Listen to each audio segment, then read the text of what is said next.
Баршаңызға қайырлы күн достар. Өте дәмді болып шығатын творожный сырсыз, сливкисіз шоколадный торт дайындаймыз. Ол үшін бізге алдымен бисквитімізді дайындап алайық. Жымқанның үстіне қантымызды саламыз. Және жақсылап тұрып миксерлейміз. Массамыз екі есе ұлғайып, міндетті түрде ағарғанға дейін миксерлеуіміз қажет. Міне дәл осындай масса болған кезде миксерімізді өшіре тұрамыз. Және де міндетті түрде сүтіміз жылы болу керек.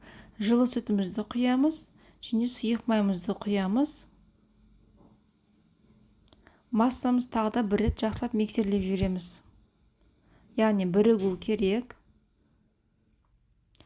Осы кезде араластырып болғаннан кейін құрғақ заттарымызды дайындаймыз. Ұн, какао, разрыхлитель барлығын жақсылап араластырып аламыз алдын ала. Және осыны ситу арқылы өткіземіз. Міндетті түрде өткізіңіздер, арасында какаоның түйіршіктері қалып кетуі мүмкін. Және де осылай лопатканың көмегімен араластырамыз. Міндетті түрде лопатканың көмегімен араластырыңыздар. Өйткені миксермен аралассаңыздар, массаңыз бірден түсіп кетуі мүмкін. Массаның түсіп кетуі ол бисквиттің көтерілмеуіне әсер етеді. Міне осымен массамыз дайын. Менде форманың диаметрі 22, шеттерін осылай жақсылап нығыздаймыз. Шетіне ақ кетпес үшін. Және осылай құйып алып, қызып тұрған пеште 160 градуста 40-50 минуттай пісіріп аламыз. Піскен духовкаңызды ашпаңыздар осы уақыт өткеннен кейін. Уақыт өткеннен кейін бірақ ашып, шпажканың көмегімен тексеріп алыңыздар. Мен енді бисквитімді осылай бөліктерге бөліп алдым және пропитка жақтым. Пропитка менде бұл жерде варенье мен су. Бұл жерде менде малиновый варенье. Сіздер қалауынша өз ұнаған кез келген вареньені құйсаңыздар, жақсаңыздар болады. Және осылай кальциямен жинаймыз енді. Кремімізді осылай 2-3 қасық салып жағып шығамыз. Бұл кремнің рецептісін мен сіздерге видеоның соңында айтатын боламын. Сондықтан видеоның соңынан тамашалайық. Өте дәмді шоколадный крем болып шығады.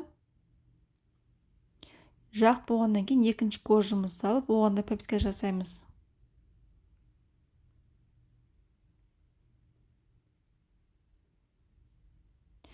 Пропитка жасағанда бірінші шеттерінен бастаңыздар. Кейін крем жағып, тағы да үшінші мінекей коржымызды салдым. Және пропитка міндетті түрде шетінен бастау керек. Өйткені бисквиттің шеттері қатылау болғандықтан шетінен бастау керек. Енді осы кезде кальциямызды алып тастаймыз. Және кремімізді осылай біркелкі лопатканың көмегімен жағып шығамыз. Кремімізді салып, барлығын енді жағып шығамыз түгелдей. Ең соңында осылай шпательдің көмегімен түзіліп шығамыз. Дайын болған тортымызды біраз холодильникке қойып, кейін бетіне осылай глазурьді құямыз. Глазурьдің рецептісін мен сіздерге описание бөлімінде қалдырып кетемін. Бұл жерде яғни сливки мен шоколад, немесе сіздер өз қалауынша шоколад пен сары майды араластырсаңыздар да болады.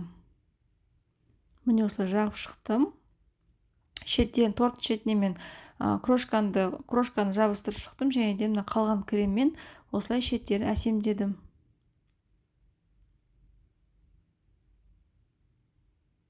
Міне тортымыз дайын, өте керемет болып шықты. Енді крем рецептісімен бөлісемін. Таза ыдысымызға 2 дана жұмыртқамызды жарып аламыз. Үстіне крахмалымызды саламыз. Менде бұл жерде жүгері крахмалы, өйткені жүгердің крахмалының дәмі шықпайды. Және де какаоны салып, жақсылап араластырамыз.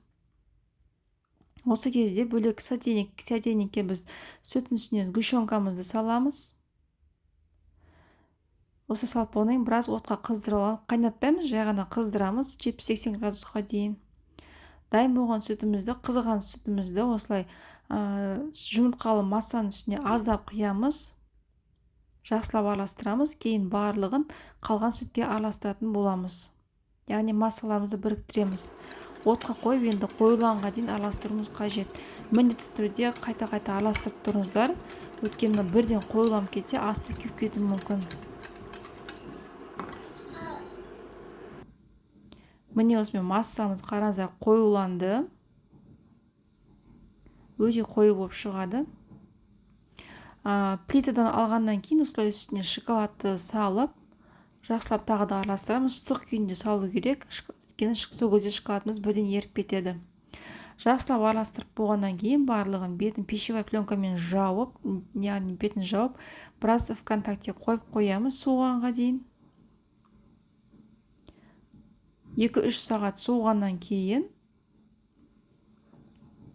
бізге сары май керек болады. Бөлме температурасында еріп тұрған сары майымызды аламыз. Сапалы жақсы сары май алыңыздар. Міне осылай бетін жауып қоямыз. Міне еріп тұрған сары майымызды осылай миксермен жақсылап тұрып араластырамыз.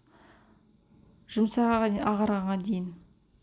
Араластырып болғаннан кейін бір қасықтап кремімізді салып, барлығын біріктіреміз.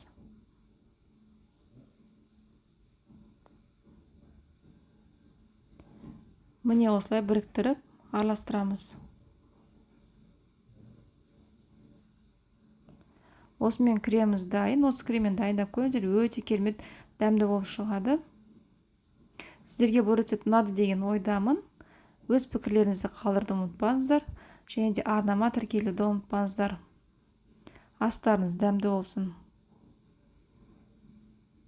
Ұстаған оразаларыңыз қабыл болсын.